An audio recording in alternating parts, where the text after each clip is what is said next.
Alors, je fais cette vidéo pour une dame depuis le Canada qui voulait que je parle de Jésus parce que pour elle, son plus grand souhait serait de voir Jésus, ne serait-ce que ses pieds. Alors, elle voulait que je parle de Jésus parce que c'est ça son plus grand souhait, de pouvoir le voir. Alors, par rapport à ça, pour toutes ces personnes-là qui ont le même désir, je voudrais vous dire ceci, que c'est une bonne chose, c'est une bonne expérience. Elle fera partie d'une belle expérience spirituelle parmi tant d'autres expériences spirituelles. Mais vous devez comprendre que c'est pas une expérience spirituelle qui changera votre vie. Ce n'est pas une expérience spirituelle qui changera votre vie. Vous comprenez? Vous devez comprendre que le plus grand miracle du Seigneur Jésus, c'est de pouvoir changer le cœur d'un homme. Ce n'est pas le fait de le voir qui va changer votre cœur. Est-ce que vous me suivez? C'est pourquoi la Bible déclare que je ferai de vos cœurs de pierre des cœurs de chair. C'est par quoi? C'est par le moyen de sa parole. Est-ce que vous me suivez? Bien, vous devez comprendre quelque chose. Les parents de Jésus avaient vu Jésus, mais ils méprisaient Jésus. Vous comprenez? Il était avec eux, c'est-à-dire Elohim avec eux, la personne du Seigneur Jésus. Vous comprenez? Mais leur vie n'avait pas été changée.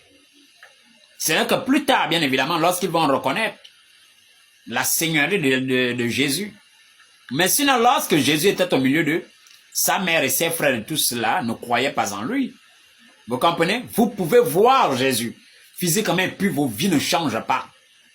On va lire un passage, notamment avec les parents de Jésus.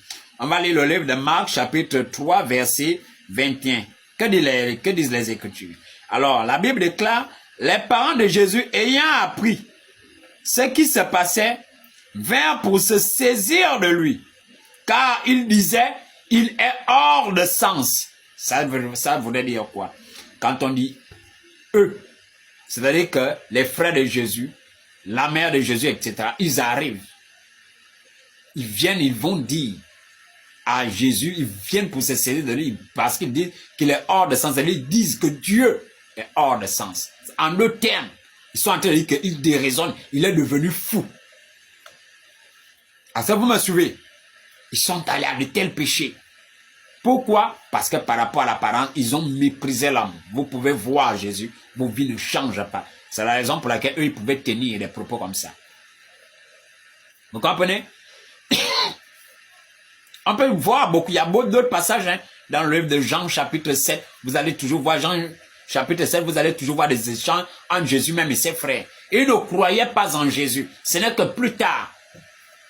Vous comprenez? La Bible déclare encore que Jésus était au milieu de ses disciples. Tout le monde va se mettre à le toucher, il marchait. Il y a une femme ayant la paix de sang qui avait touché Jésus. Et il va se retourner en disant, quelqu'un m'a touché. Les disciples disant, non, tout le monde te touche, tout le monde te voit. Comment peux-tu dire quelqu'un t'a touché? Tout le monde te touche. Il dit non, il y a une femme qui m'a touché d'une manière particulière, d'une manière spéciale. Tu comprends?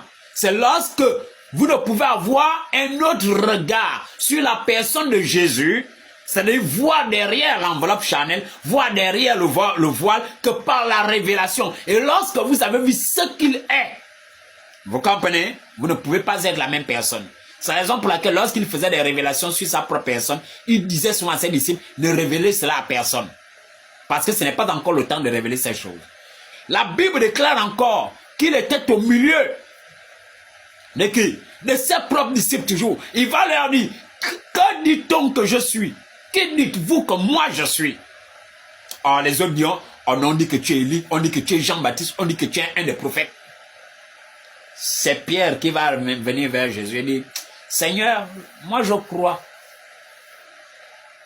que tu es le Christ, le Fils de Dieu. Alors il dira à Pierre, ce n'est ni la chair ni le sang qui te l'ont révélé. Vous comprenez? Donc ça signifie que pour connaître Jésus-Christ, c'est pas le voir physiquement.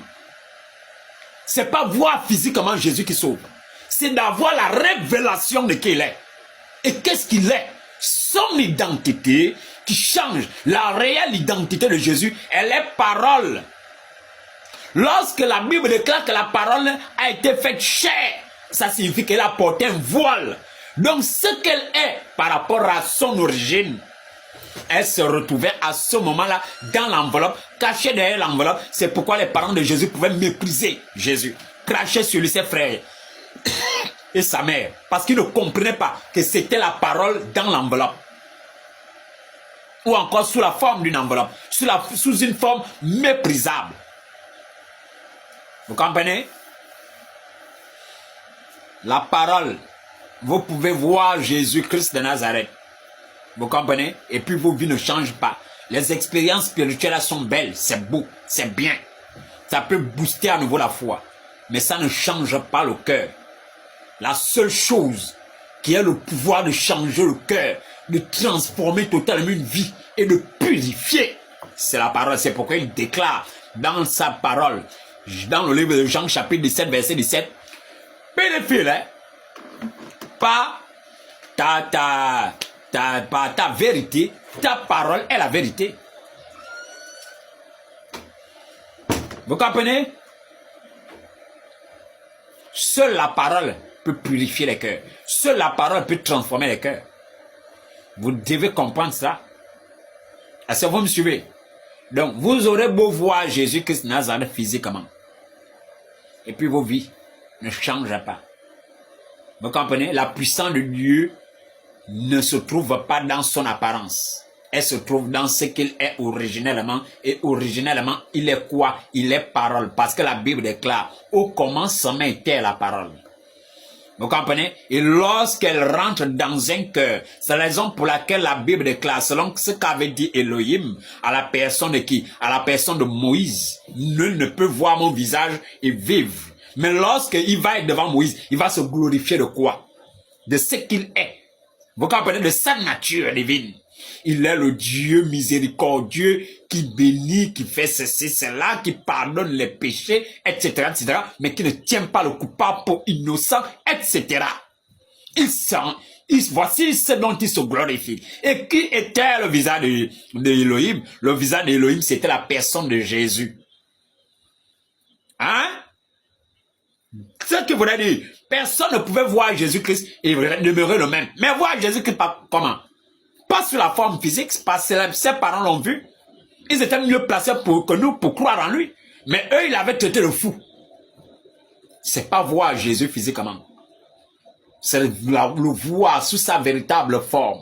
Sous la forme parole. Vous comprenez?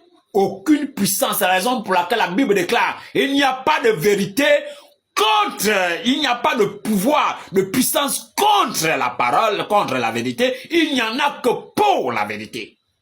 Et Jésus-Christ est la vérité. Vous comprenez? Elle seule. C'est elle qui a créé les cœurs. C'est elle qui possède les secrets des cœurs. C'est elle seule qui est en mesure de changer les cœurs. Vous aurez beau voir Jésus de Nazareth briller comme 100 000 soleils. Et puis vous ne changez pas. Vous comprenez? La seule chose qui est le pouvoir qui est la capacité, qui est le pouvoir de vous rendre supérieur au péché, de vous emmener à dominer le péché, c'est la parole. Et lorsqu'elle est rentrée dans votre cœur, lorsque la parole est rentrée dans votre cœur, vous ne demeurez pas la même personne. Jésus-Christ de Nazareth est parole. Vous devez comprendre que l'identité de Jésus, c'est la parole. Vous devez comprendre que vous devenez une nouvelle créature lorsque vous recevez la parole au-dedans de vous. En réalité, ce qui vous recevez au-dedans de vous, c'est Jésus-Christ de Nazareth que vous recevez au-dedans de vous. C'est sa divinité par le moyen de la parole. Et vous fusionnez votre âme, votre cœur, votre être fusionne avec la parole. Et de ce fait-là, la parole vous divinise.